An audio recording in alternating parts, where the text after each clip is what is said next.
Hello, welcome to Gardener's World. Well, as the garden is elegantly fading all around me, it's time to protect these agapanthus. Agapanthus come from South Africa, and although they're quite hardy if it's really dry, they do not like our winter here at Longmeadow, where it is reliably wet and cold at the same time. There are two types of agapanthus. You have the evergreen types, which I've got here, and also deciduous. And you can see these are already dying back pretty rapidly.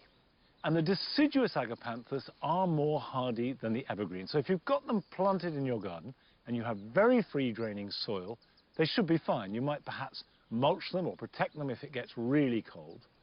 Now the evergreen ones are best stored in a greenhouse if you've got it, because they need to be frost-free and have some light.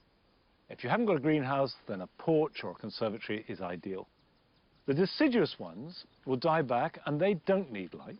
I tend to put them in a cold frame, but if you haven't got a cold frame or a greenhouse, you could put those into a shed or a garage and they'll be fine. And then once they start to grow, next spring, you can bring them out again. Now, coming up on today's program, we meet someone who expertly choreographs his collection of dahlias every year to create a magnificent floral display. Every year I make a plan to try to make sure that all my flowers are in bloom at the same time. Arit visits Great Dixter to discover how their famous borders have become a refuge for wildlife. We're not planting a plant because it attracts pollinators. We want to create an ornamental garden, so we've just gone ahead and done that. But secondary to that has been all the wildlife that's come along. And I shall be planting raspberries, including some in a pot. Come on, Pat.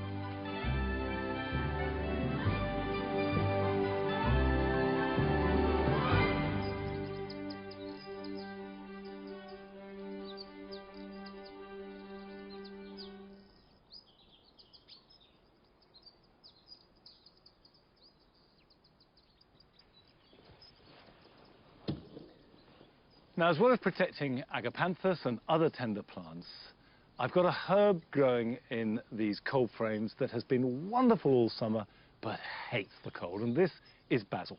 First sign of cold, basil leaves get thicker, you lose the taste, and if there is the slightest touch of frost, they just blacken and die. So I will pull the plants up. I'm pulling them up because I want to plant a successional crop for winter. And that is parsley. Now, I've got a bucket of sieved garden compost, and I'm going to add this just to refresh the soil. You don't need to add too much. Just the equivalent of an inch at most mixed in there. I don't need to dig it in so much as just to make sure that it's spread evenly. And of course, you could do this in a container. A window box, whatever you've got, is exactly the same principle. This is a flat leaf parsley that I've grown from seed. And what we have are nice, strong, individual plants. So if I take out a plug, there you can see that's a nice, healthy plant with roots showing on the outside of the plug, which means that it's ready to be moved on. And it's a member of the carrot family, so it will form a deep tap root. So I'll just plant these out at about 6-inch spacing. Parsley is a vigorous plant that will grow 18 inches tall, and if you give them room to grow, you'll get much more in the way of harvest than if you have masses in a small space. That will ensure that we have a really generous supply of parsley all winter long. Now, last month, Joe went to Romford in Essex to visit longhouse plants. And what he found there was more than just a fascinating nursery.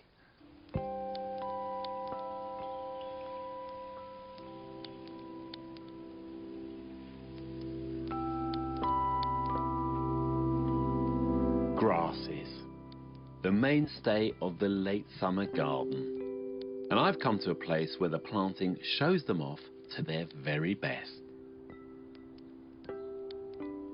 This is a gorgeous border. It's got everything. It's got these lovely miscanthus grasses that are so tactile and they capture the light beautifully.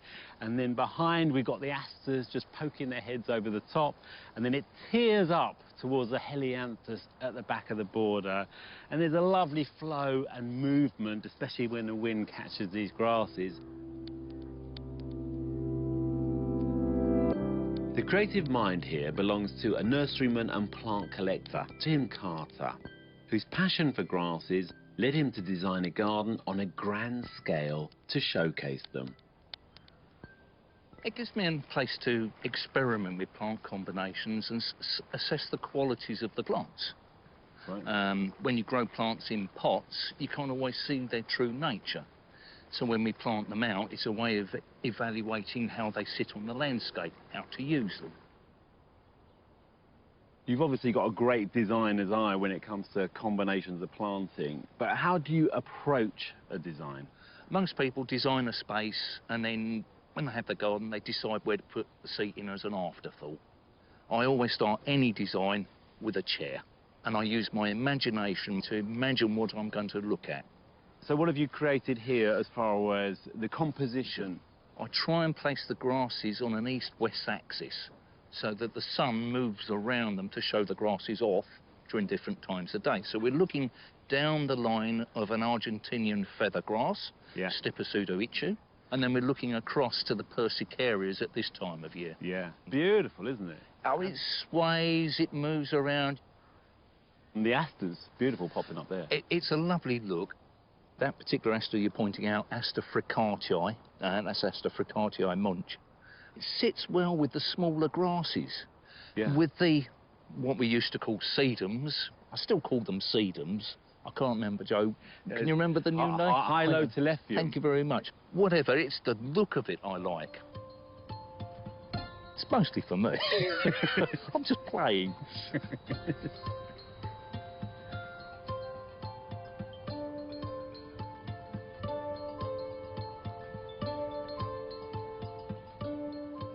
This is a really lovely wide composition here. I know form's important to you, but colour is as well, but it's quite subtle, the colouring here.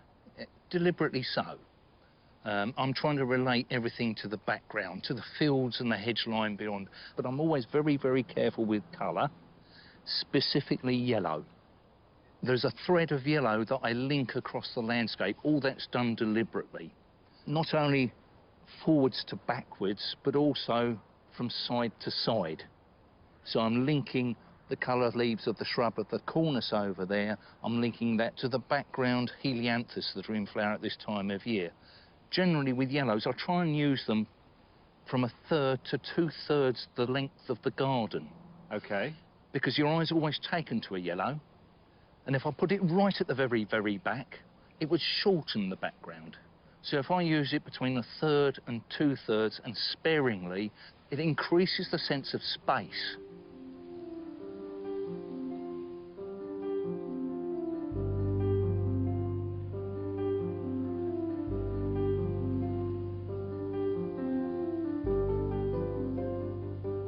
Now, Tim creates lovely broad brush strokes of planting, and that has impact and makes it feel like a garden rather than just a collection of plants.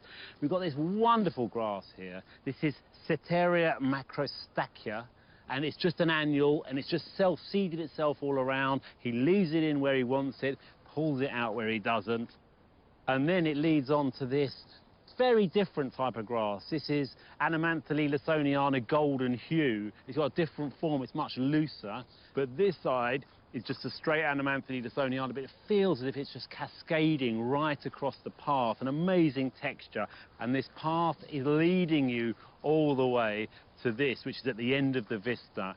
This lovely blue agapanthus. Its flowers are at eye level. It's absolute perfection. And he's even borrowed a bit of the landscape. The yew from next door is not in this garden, but again, it leads the eye up beautifully. So quantities of the same plant, not just lots of little plants dotted in, will create impact in your garden. As well as being an artful designer, Tim's a plantsman at heart and something of an avid collector. If I called you an obsessive, would that upset you? Not at all. I admit to being a bit of an anorak. I love plants, but if it wasn't plants, it'll be beer mats, or it'll be bottle caps, or it would be motorcycle parts. I just have that collectory gene. I'm really passionate and really enjoy plants. So, Tim, this is one of your collections, Hesperantha. You've got 3 different varieties here that are all red. They all look very similar to me, but they're not. The one by you is Coccinia major. That's sort of the industry standard. That's one you get in every garden centre. It's a good red, nothing wrong with it. Starts in flower early, going all the way through. But as a collector or as a designer, you might want to just have something a little bit better. A scarlet is a good flower. It's a little bit better than that to my eye in tone. This one here is my particular favourite. This is one called Cindy Tao. It's just the best red that I grow to date. Okay. It's slightly more star-shaped, but it is what I want for a Hesperantha. It is red.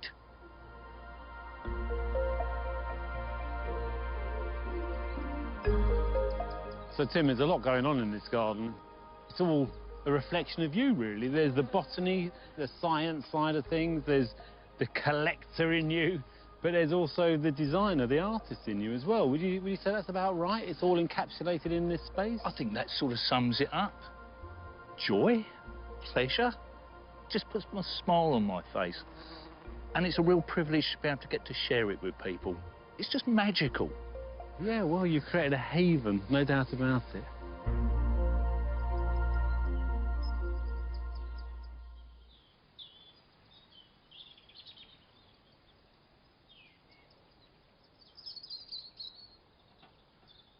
I do think that having a garden as part of a nursery is such a good thing. I know that a lot of growers do have a garden, but wouldn't it be wonderful if every nursery had one?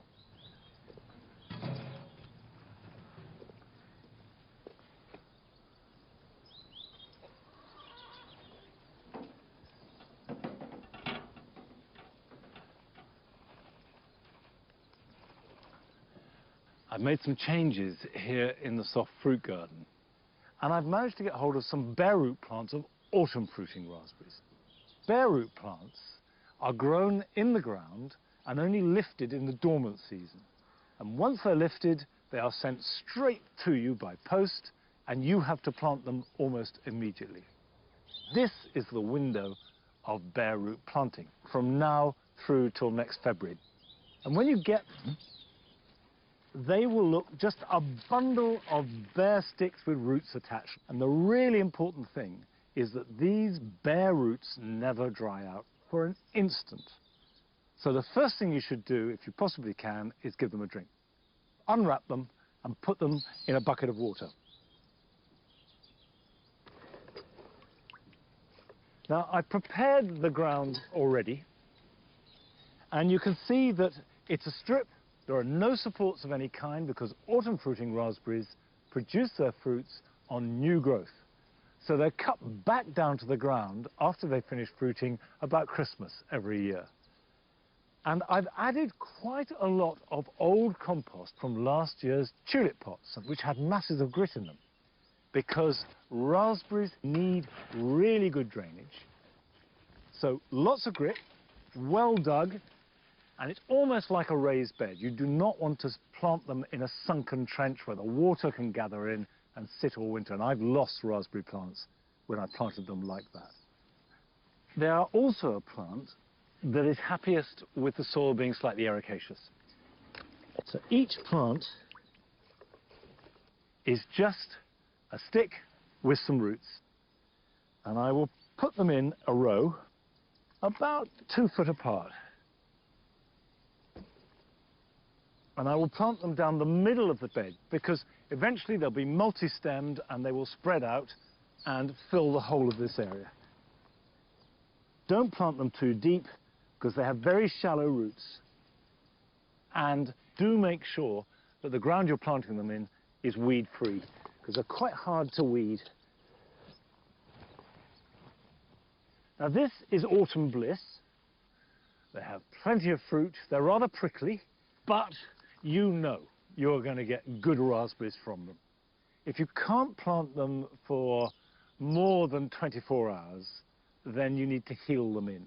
So just make a scrape somewhere in the garden, anywhere where there's a bit of bare soil, or even in a pot, if you've got some potting compost, and cover the roots in soil. And you can plant them at any time between now and March. The great advantage of bare root plants is that they are significantly cheaper, and there is a much better choice of varieties. And most trees, shrubs, fruit of all kinds are available as bare root, and I strongly recommend investigating them. This I am trying for the first time. It's a variety called Polka. Compared to Autumn Bliss, it starts cropping earlier in the season with larger, sweeter berries.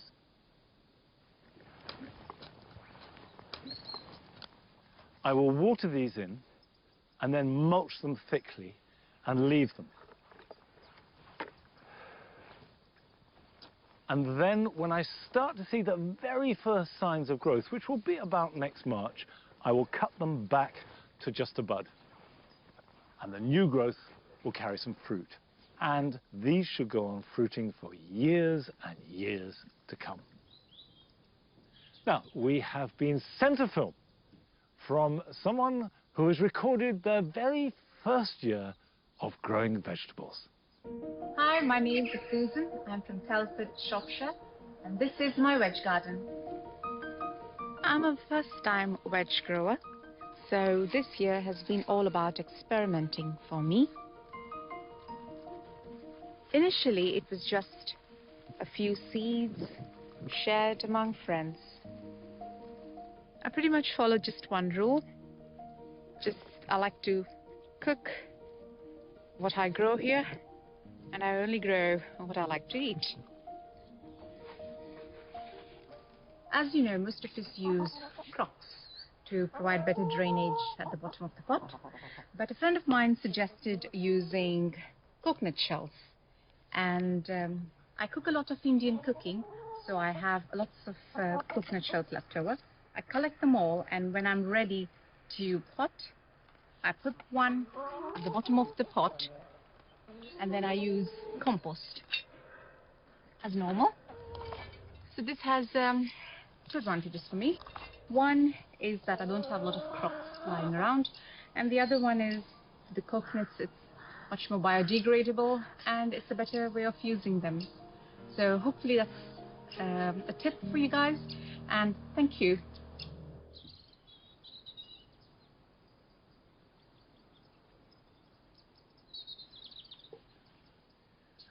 For a first-timer, that vegetable patch is very impressive, Susan. And I like the coconut idea. Mind you, I don't generate that many coconuts in the kitchen, but still, I will bear it in mind. Now, I've got another raspberry to plant, but this one is different from the ones that I've just done in two respects. The first is that this is a dwarf raspberry. It doesn't get much bigger than this. It's called Ruby Beauty, and it's the first truly dwarf raspberry plant ever bred. It's been around for a few years now and has proven itself to be hugely successful, not only as a raspberry that you can grow in a pot on a patio, but also as one that is really productive. It is also summer fruiting, so we'll produce that fruit in June and July. Now, you buy it like this in a pot. You won't get bare root plants of this, but it will need a fresh pot because this pot is not big enough to give it the nourishment it needs. It should be planted in a pot that is at least 20 litres big, and this is a 20-litre plastic pot. And this, by the way, has got good drainage holes, so don't forget, whatever you use, make sure there's plenty of drainage because raspberries hate getting too wet. And I have prepared some compost that is specifically designed to make a raspberry happy. I've added some leaf mould and some composted bracken because that gives it an ericaceous edge. Now, I've also added in some vermiculite for drainage, but any peat-free, bark-based compost will do the job perfectly well. Just check and see how that is for height. Well, that's about right. Don't sink it too deep in the pot because, again, you want it so that the roots can drain. And of course, you don't have to grow this in a container, but there's no reason why you can't plant it out into the soil if you want to. Right, I'll put that round there. Now, if I just shake it, the compost will work around it. Now, that will be good for quite a few years in that pot, but in order for it to fruit at all, I do need to understand and practice the pruning regime for summer fruiting raspberries, which is quite different to autumn fruiting. Summer fruiting raspberries produce their fruit on canes that were grown the previous year. So all this growth that we have here now will bear fruit next summer. So what you do is prune out all the old growth, i.e. the ones that bore fruit this year. Now, there aren't many on this, it's been pruned back. You can see there you have the cut back stubs of the canes that produce this year's fruit. And I've got one there, so that can come back and that can be cut back. So you take off the old growth, leave the new, and that will guarantee you fruit next year.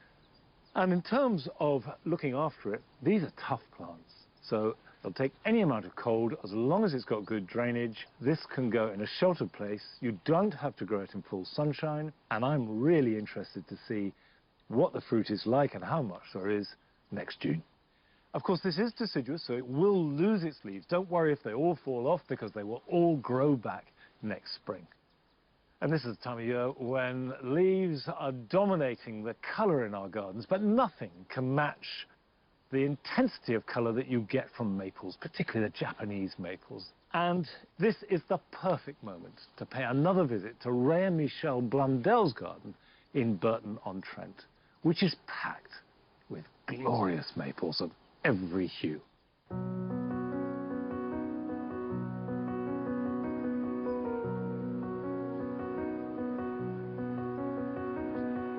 I first met Michelle in about 1984. We decided to buy this piece of ground and we decided to build a green oak frame house.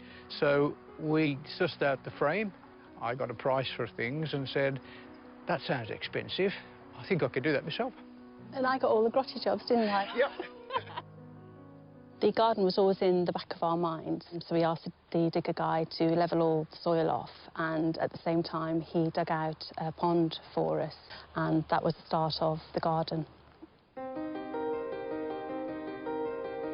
When I was 13, I worked with my uncle, who was a landscape gardener, and he really was a big influence on my gardening life. The garden is about 1/3 of an acre, so it gave us a lot of ideas to speculate with. Michelle wanted to see particular trees and things from the house, and so we sat down with a piece of paper, sorted out the plants that we wanted, and Japanese maples figured largely in that, because they were such wonderful things with colour in the spring, through the summer, into the autumn, and then the coloured stems all the way through the winter. The tree behind me is the first acer that I bought.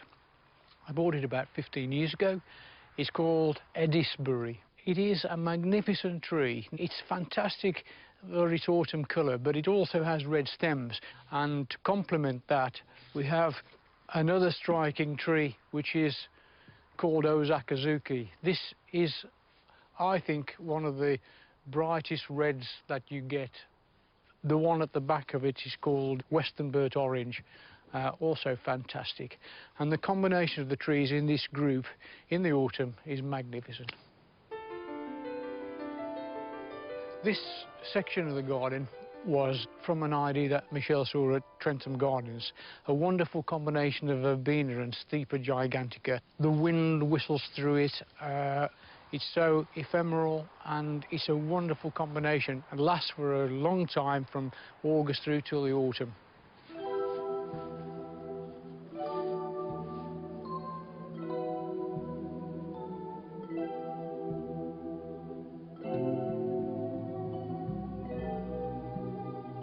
This is where I overwinter my young aces.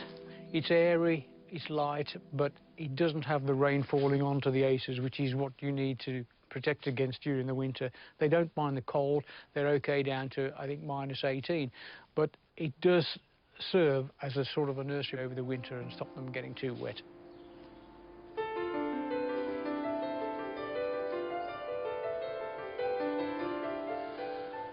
This bed here I created to show what you can do with dwarf aces. This tree here, which is beautiful at this time of the year, is called Skeeter's Broom. It's about as tall as it will get, about 2 meters, and this time of the year it's absolutely fantastic. If we move through here, this is a variety called Kirohime. By contrast, a smaller, also dwarf variety, won't get more than about 1 meter high. Planted this about 3 years ago, but the plants themselves, the trees, were looked after for 3 years, probably before that, from small pots, gradually growing them into larger pots, protected from the elements, because they need time to accustom to the conditions, the microclimate. And I find that if you put them in the autumn, they sit in the ground and they sulk. They don't like those conditions over winter. Whereas if you plant them in the spring, give them a few months through the summer to establish themselves, then you get all the beauty of the new leaves and you find out if it likes it there. And in the autumn, this is what you get.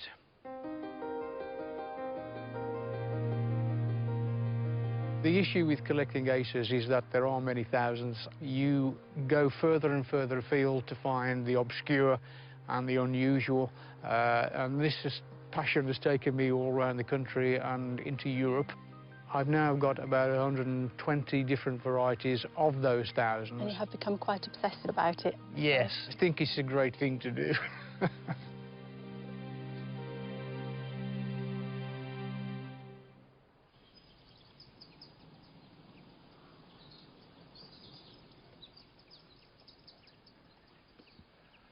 I wish I could grow decent maples here at Longmeadow.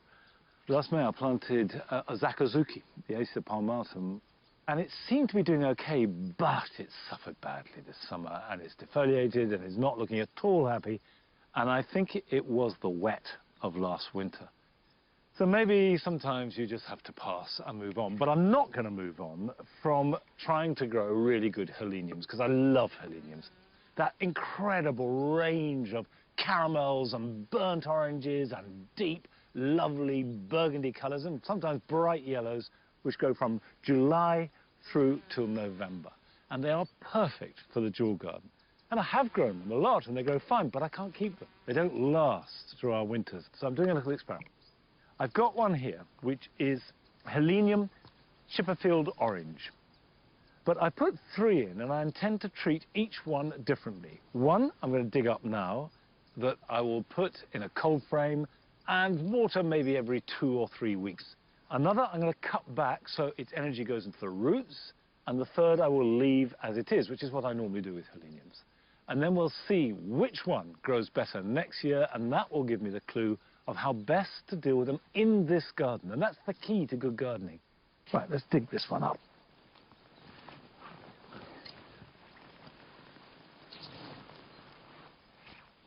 You can see it hasn't been in long enough to have a really good root system, but lots of nice, vigorous new roots. So I've got a pot here that we'll stick it in. That is going to be protected. And then the next one I shall cut back. And then next spring, we'll see which plant has come through winter best and is growing strongest. And then I'll take the principle of that plant and apply it to all the rest of the heleniums that I fully intend to try and grow in the garden for as long as possible. Now, still to come on today's programme. Arit visits Great Dixter to find out how important our gardens are for wildlife. But first, we're going to Stockport to meet Jeff Hoyle, who prepares his hundreds of dahlias to rise to a glorious crescendo every September.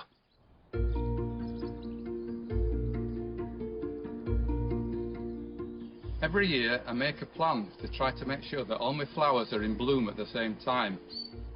I have a planting scheme to try to create a wall of colour that looks at its best in the first week in September when we open our garden for charity. Now you might notice that I quite like dahlias. In fact, I grow about 450 of them. There's such a wide range of shapes, contrasting colours. Some have delicate flower formations, some are big and brassy, and some are just downright weird. Some only reach 18 inches in height, but others can reach about 8 feet in height. In fact, some of my favourite varieties are the taller growing ones, such as Westerton Ella Grace, Rycroft Delight, Kenora Clyde, Home at Land, and Kenora Wow. In theory, it will be possible to create a wall of colour using dahlias alone. But because dahlias come in every colour apart from blue, I needed something extra. So I invested in some blue asters, verbena, and some salvias to create a blue effect.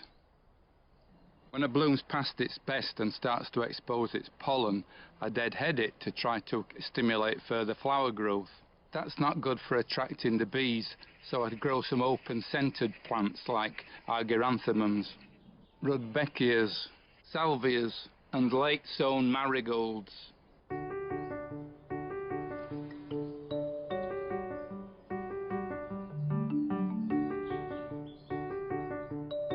In addition to deadheading, it's also vital that you keep your dahlias well tied up, especially in windy summers like this one. It's only in recent years that I've discovered rebar, reinforcement bar that they use in concrete. I bought some rusty rebar, painted it in green rust-resistant paint, and they've been absolutely brilliant for me. They don't bend, they don't rust, and they're dead easy to get into the ground.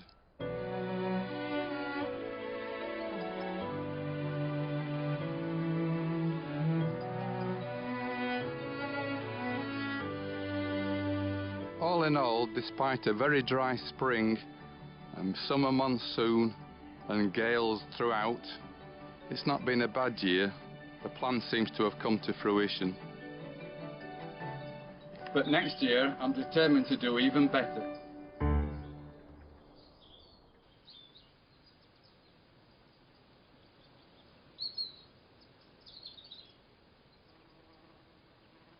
Jeff didn't open his garden this September, so let's hope that next year, when the garden is going to be better than ever, that it will be open and that as many of us can go and visit and enjoy it as possible. Now, I've got some salvias here in the jaw garden, and the salvias that we grow in this part of the garden are all tender. This, for example, is Salvia curviflora, and it's got the most incredibly vibrant magenta pink flowers, but the first frost could kill it. So the important thing to do is to protect it before it needs it. And that means that whilst it's still happy and healthy and flowering, I'm going to dig it up. I'm not going to cut it back. I'm just going to dig it up as it is and pot it up and put it into the greenhouse. There we go, just lift it without damaging the roots. I've got a number of other salvias that are tender that need lifting. I've got Garanetica, which actually, frustratingly, has only just started to flower. I've got Amistad, which has been flowering all summer long. It's hardier than most, but I still bring that in. But behind me, I've got my favourite salvia of all. This is Salvia dombii, the biggest salvia that you can grow in your garden that will reach over 2 meters tall, given the right conditions. And these long red trumpets of flower. But, like the curviflora, it is tender. It comes from the mountains of Bolivia and Peru, and certainly wouldn't last through till next spring if I left it outside. So I need to dig this up too and take this into the greenhouse as well. Now, all of us have had to adapt and change our plans this year, sometimes radically, And we've been sent a film from Stowmarket in Suffolk from a young couple who set out this year on their allotment growing flowers for a very specific purpose. My name's Elizabeth and I'm here with my fiancé Bramwell. We've got this allotment recently. We got it in November of last year, so it's our first ever allotment. The plan is for it to be a cut flower allotment for our wedding that's in September, if that still is allowed to happen. At the moment the plan is to have 2 rows of dahlias, which are going to be things like cafe au lait, which is a very wedding-y flower, and then we're also going to have some cosmos and some snapdragons as well in this bed here. At the moment it's just all weeds. Weeding has just become our full-time job at the moment.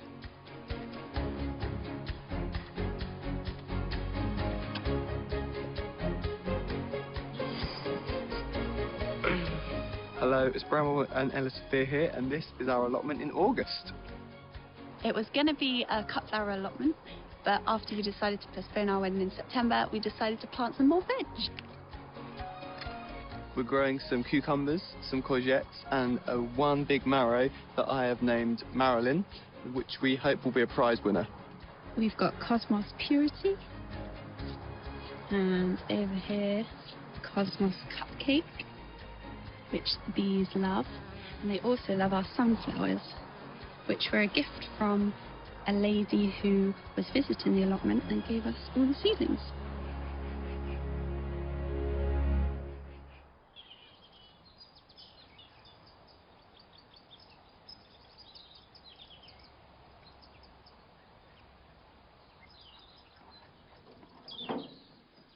Well, let's hope that Ella Sophia and Bramwell have their wedding next year, and it is bedecked with flowers from their allotment. And I know that so many couples have had to postpone their wedding plans. So let's keep our fingers crossed for them.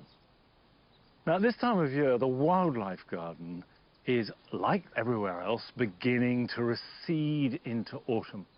But I leave everything here exactly as it is. I cut nothing back at all. I leave the weeds and the dead flower heads and the stems and anything that's flopping into the water, leaves that fall on the ground. I don't collect any of them up from in here because it is all cover. And at this time of year and over the coming winter months, cover is really important to protect those insects and vertebrates and small mammals that can do so much good in your garden, particularly in spring and summer. And as well as leaving some areas untouched, you can create cover very simply. And I've got a big old log here, which if I put this against the tree, because it's curved, creatures will be able to get in and under it, and it's really safe and strong. And I've also got bundles of these sticks. Put that on the ground next to it, and immediately you've got these long tubes of space that little insects can get into, even if the space is big enough, little mammals. And that is fantastically good because it's so protected. And these are much smaller twigs. You can put that on top, and that's covering the space next to the log. I've got another log which is wrapped around with ivy, so even the space between the ivy will work well. We can put that there, and then a few more logs, stack it up. It's protected, and it will be so useful because so many of the creatures that use and need cover like this are really beneficial to our gardens. For example, ground beetles are one of the most important predators of slugs in the garden. There are pollinators that will use that, then come out in spring to pollinate your flowers and plants. So you will benefit wildlife, you'll benefit the garden, and personally, you'll benefit the gardener, I think, because it is so interesting if you have a garden that is rich with a wide variety of life. Now, it seems to me that this is the perfect moment to rejoin Arit when she went to Great Dixter. Now, Great Dixter, of course, is one of the most famous gardens in the world. And Arit was talking to the head gardener, Fergus Garrett, about how they are adapting and changing so that they can encourage as much wildlife as possible into the garden.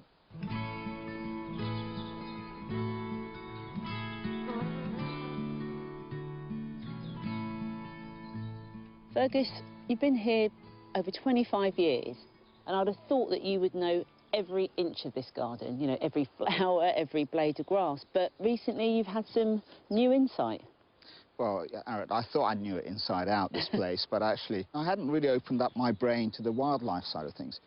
We're not planting a plant because it attracts pollinators. We want to create an ornamental garden, so we've just gone ahead and done that. But secondary to that has been all the wildlife that's come along.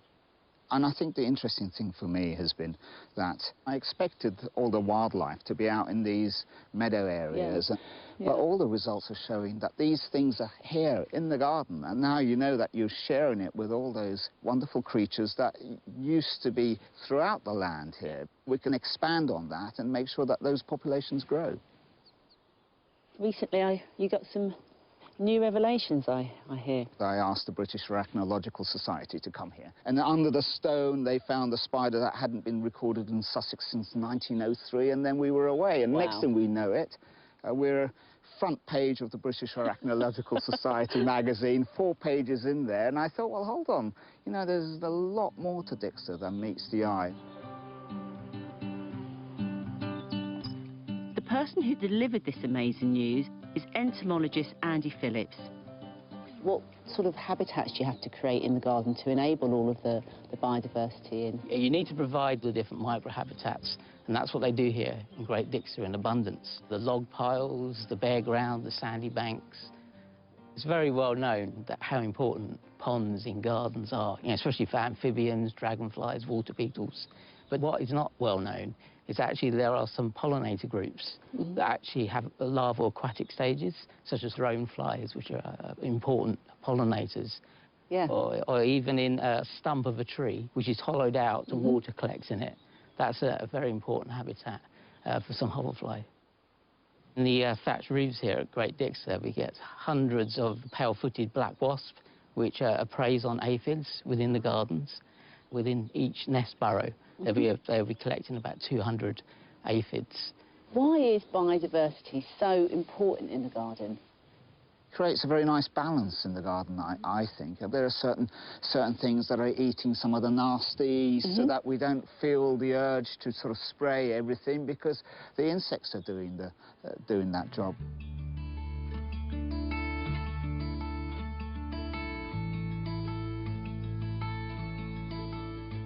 Oh, this is a fantastic wall. You get quite a variety of different bees actually nesting in the loose mortar and the crumbling parts of the wall. One of the most abundant species here is the green furrow bee, tiny little metallic green bee. Mexican daisy, I mean, presumably that's good because it flowers long times? Got a very long flowering time, so there's a fantastic nectar and pollen resource on this wall, and especially as it's south-facing, it heats up, and so you get huge variety of mining bees and furrow bees actually collecting pollen. You know, you've got quite short grass here, and then you've gone longer. Is that deliberate? Well, this is a meadow that was cut, and this is the mown bit. But you don't need to mow this all the time, because if you look in here, you know, there are lots of little sort of vetches and odd bits of dandelion and sort of clover and all those sort of things that would be our lawn weeds, and they provide an interesting nectar and pollen source for certain insects. The taller meadow and the shorter lawn with the bare patches is really important for a lot of different species of mining bee. Mining bees will nest, you know, in the ground in these little bare patches, and they would then use the dandelions, the flush of dandelions in early spring as a pollen and nectar resource.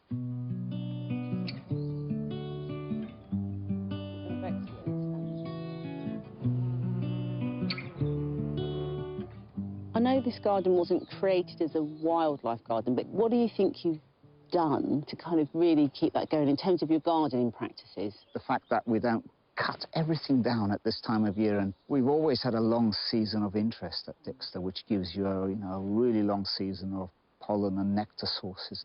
And so it's not only is good for insects to lay their eggs in the stems of grasses, and you've got the seed heads there that are so nice for the birds as well as, you know, aesthetically, the winter skeletons are wonderful with a bit of hoarfrost over the top of them in the winter.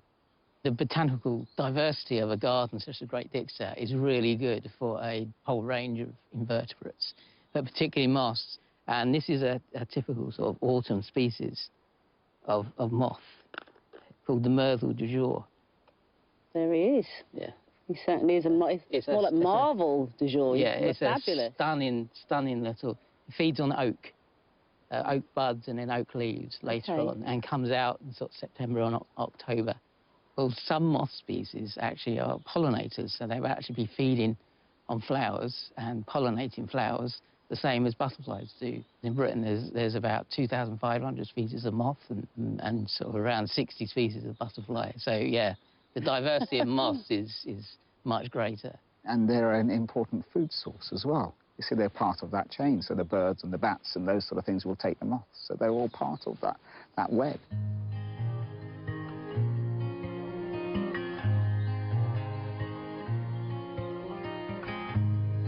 And that really is the classic Great Dixter view, isn't it? So the interesting thing about this is that it relates to somebody with a smaller garden, because collectively a number of small gardens working together can have the same effect. The wildlife doesn't need to exist out there in nature reserves and out in the countryside. It can come into these suburban and urban places.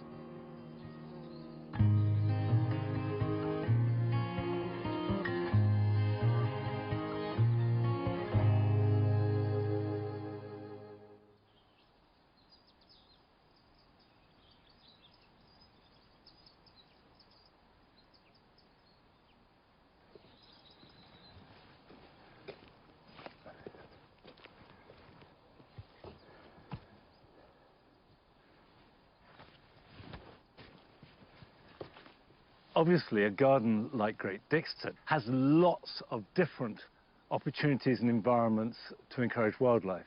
But no garden is too small to make a real difference, because together, gardens make up one of the most important habitats for wildlife in the country, and we should never underestimate that.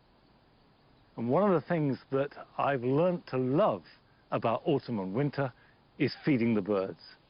And I do this because I get so much pleasure from watching the birds.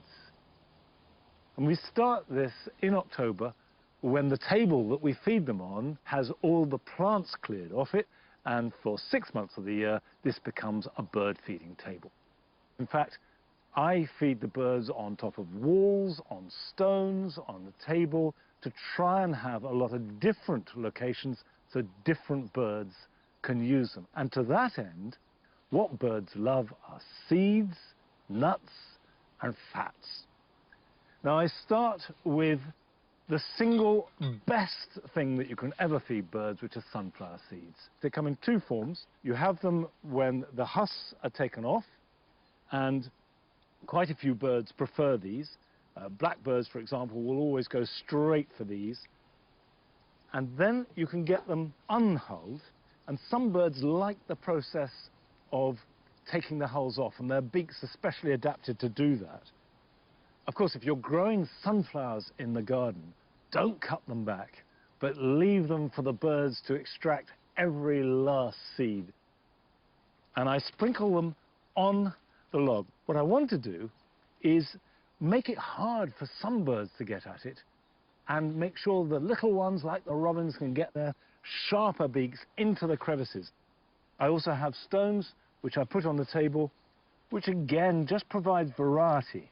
The other seed which I always use are Niger seeds. These are absolutely tiny, little black seeds that are ideal for finches. Goldfinches, for example, love them. You'll see them in the garden feeding off thistle heads, and just sprinkle those on. It's just like creating a dish. And then on top of that, you can buy some of the dried mealworms, which you'll find blackbirds and robins absolutely adore, and the starlings will come in and eat these as well. So we've got a little bit of protein there for them. And a favourite are peanuts. You can fill a wire hopper like this and hang it up, and this will attract not just tits, but also we get the great spotted woodpecker. And it's important to make birds feel safe. So don't put it out in the open. If you can put it under the shade of a tree or a shrub, and what we find is The birds like it if you hang these up on a wall. And that also keeps them out of the way of rats and squirrels too. You can also feed fats. Fats are very high in calories, and that's really important. You can provide fats in slabs and these cages which you hang up, and we find that the long-tailed tits, which arrive in great family groups of up to a dozen birds, will feed greedily, and then there'll be a noise, and the whole thing, like a puff of smoke, will disappear. I love watching them. So you hang that up, or you can use fat balls, and you can get special containers for fat balls. You just pop them in, and you can either stand them on a table or hang them up. Finally, don't forget to have fresh water. It's really important that there is a water supply all the time, and birds will use this not just to drink, but also they will use it to wash. And if it's frozen, really important to make sure the ice is broken and there is a supply of water even in the hardest frost. And as well as the reward that you get from sharing your space with birds, there is a huge benefit to the garden, because the more birds you have in the garden, the fewer caterpillars and aphids and slugs and snails you will have. And birds are one of the linchpins of a really healthy garden. Now, I love to see the films that you're sending in of your gardens, wherever they come from, but I get special pleasure if they come from the other side of the world. And we've been sent a film from the United States of America. Hi, I'm Meg, and we live in the mountains in Eden, Utah. This spring, we had a lot of time at home, so we decided to redo our front yard. It was a manicured lawn, which we felt didn't blend in well with the surrounding natural landscape. So we wanted to replace it with wildflowers. We started by killing all of the grass, except for a strip down the middle, which we kept for a path. Then we tilled the dead grass, raked it, and put down seed. What are you guys doing? Sprinkling wildflower seed. We also had space for a vegetable garden. We laid a border of old railroad ties around the outside and bordered the vegetable area with lumber. We filled the raised beds with good soil. All of the dirt's been tilled and raked. We got all of the seed down. We've watered the seed, and we'll keep it wet for at least a couple of weeks until everything germinates. And hopefully we'll have a nice wildflower meadow when we're all done. Within a couple of months, we had a beautiful, full wildflower garden. Our vegetables were growing, the bees were buzzing, and we had many insects and birds. It has been a wonderful place to sit, relax, and enjoy nature. I would absolutely recommend to everyone to replace their lawn with wildflowers.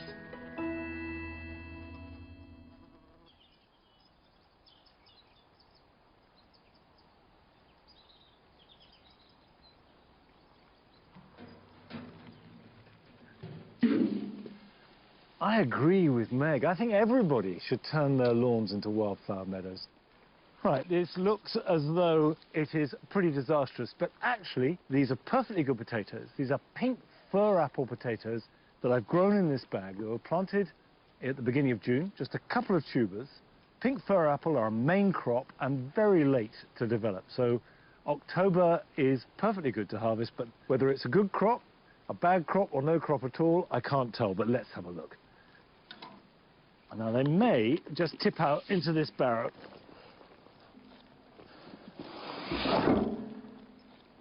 No, that's so wedged. I think I'm going to have to cut it out. It always seems a shame when you cut one of these bags, which are very useful. All right, there we go. Are there any oh yeah, at least there's one. I can see that.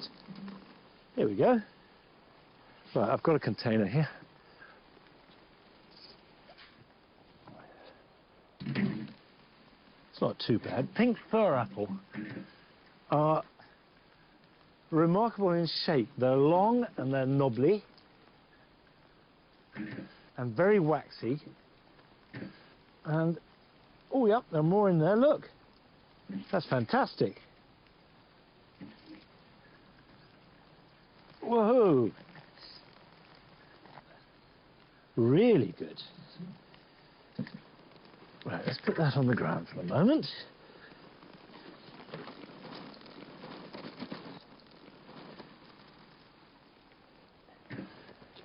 How about that? Just from one bag.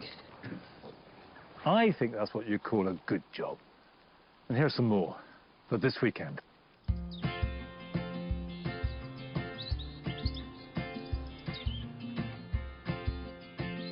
Now is a good time to take rose cuttings. Choose a nice, vigorous growth about the thickness of a pencil. This can be subdivided into lengths about 6 to 9 inches long, but make sure that you mark the bottom of each piece by cutting it at an angle. Remove either all or most of the leaves and then bury the cuttings in a gritty compost so only the top is showing. Put this to one side, it doesn't need any special protection, and leave it over winter and it will start to show signs of growth next spring.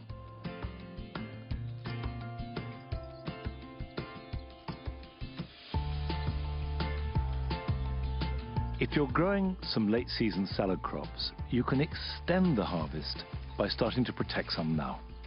Cloches are ideal, and if you've had some stored away, give them a good wash so they let through as much light as possible. Cover up some of the plants, but be sure to leave the ends open so there's plenty of ventilation.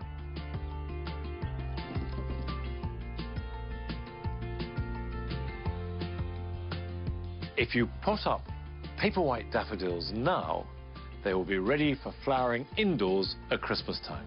I'm choosing a variety called Ziva, which is full of flower. Use a fairly deep pot, put in the bulbs, and then cover them up with at least 2 inches more compost.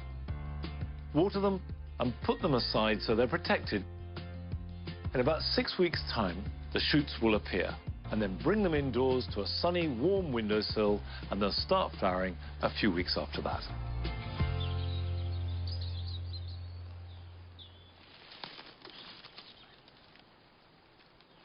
I confess that we haven't nearly kept up with the picking of the Scarlet Emperor runner beans, but they look very decorative and they're still producing more beans, and we'll go on doing so until the weather gets cold, so we could easily have a few more weeks of harvest. And we'll have a meal tonight of the runner beans and the pink fir apple potatoes. That's it for today.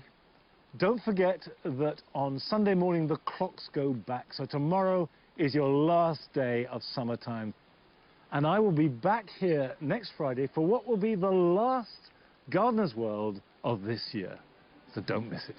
I'll see you then. Bye-bye.